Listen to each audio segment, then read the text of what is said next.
வணக்கம் பிரவீன்குமார். திருவள்ளூர் மாவட்டம் கும்மிடிப்பூண்டி அடுத்த ஆரம்பாக்கம் காவல் நிலையம் மீது அமைந்துள்ள சோதனை சாவடி ஒன்றில் அந்த வளைவில் திரும்பும் போது லாரி வேகமாக வந்துள்ளது. இந்நிலையில் 30 அடி நீளம் கொண்ட அந்த கண்டெய்னர் லாரியில் இருந்து குப்புறவ கீழே விழுந்து ஒரு சிசிடிவி சேனல் தற்போது வெளியாகி பரபரப்பை ஏற்படுத்தியுள்ளது.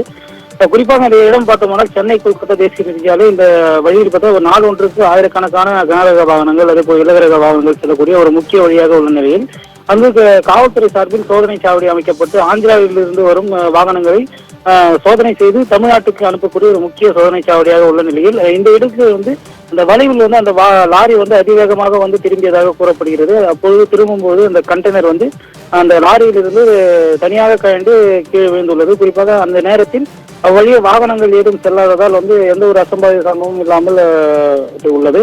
குறிப்பாக இந்த பகுதியில் போக்குவரத்து நெரிசல் ஏற்பட்டதுடன் அந்த உடனடியாக ஆரம்பாக்கம் காவல்துறையினர் அந்த போக்குவரத்து நெரிசலை சீர் செய்து வாகனங்களுக்கு சீர் செய்து உள்ளனர். குறிப்பாக அந்த கண்டெய்னர் விழுந்தது அங்கிருந்த ஒரு கடையில் பொருத்தப்பட்டிருந்த சிசிடிவி காட்சிகள் வெளியாகி தற்போது அந்த பரபரப்பான ஒரு சூழலை ஏற்படுத்தியுள்ளது. பிரவீன்குமார், சிசிடிவி காட்சி நாம் பார்த்துக் கொண்டிருக்கோம்.